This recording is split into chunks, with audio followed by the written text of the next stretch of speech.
ജിഷാറിന്റെ സംയോജിതമായ ഇടപെടൽ അപകടത്തിൽപ്പെട്ട കാർ യാത്രക്കാരിക്ക് തുണയായി. തിങ്കളാഴ്ച രാവിലെ പെങ്ങാമുക്ക് ചെറുവള്ളിക്കടവ് പാലത്തിന് മുകളിൽ വെച്ച് ഉണ്ടായ അപകടത്തിൽപ്പെട്ട കാർ യാത്രികയെയാണ് നിസാർ രക്ഷപ്പെടുത്തിയത്. റോഡരികിൽ നിർത്തിയിട്ടിരുന്ന കാർ അതിവേഗത്തിൽ പാടത്തേക്ക് മറിയുന്നത് തന്റെ കാറിന്റെ കണ്ണാടിയിലൂടെ ജിഷാർ കാണുകയായിരുന്നു.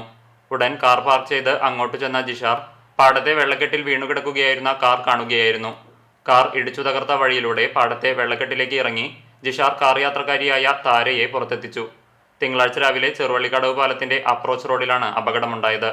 അപ്രോച്ച് റോഡരികിലെ ഇരുമ്പ് പാത്തി തകർത്ത് കാർ 15 അടിയോളം താഴ്ചയിലേക്ക് മറിയുകയായിരുന്നു. വട്ടമ്പാടം അർബൻ ബാങ്ക് മാനേജർ താര ഓടിച്ച കാറാണ് അപകടത്തിൽപ്പെട്ടത്. താരയെ കരയ്ക്കു കയറ്റിയ ശേഷം കാറിലുണ്ടായിരുന്ന എല്ലാ വസ്തുക്കളും ജിഷാർ താരയെ ഏൽപ്പിച്ചു. സ്ഥിരമായി മാലിന്യം തള്ളുന്ന മേഖലയാണിത്. പാപ്പുരുത്തി സ്വദേശിയായ ജിഷാർ ചിറക്കൽ സെന്ററിൽ കട നടത്തുകയാണ്.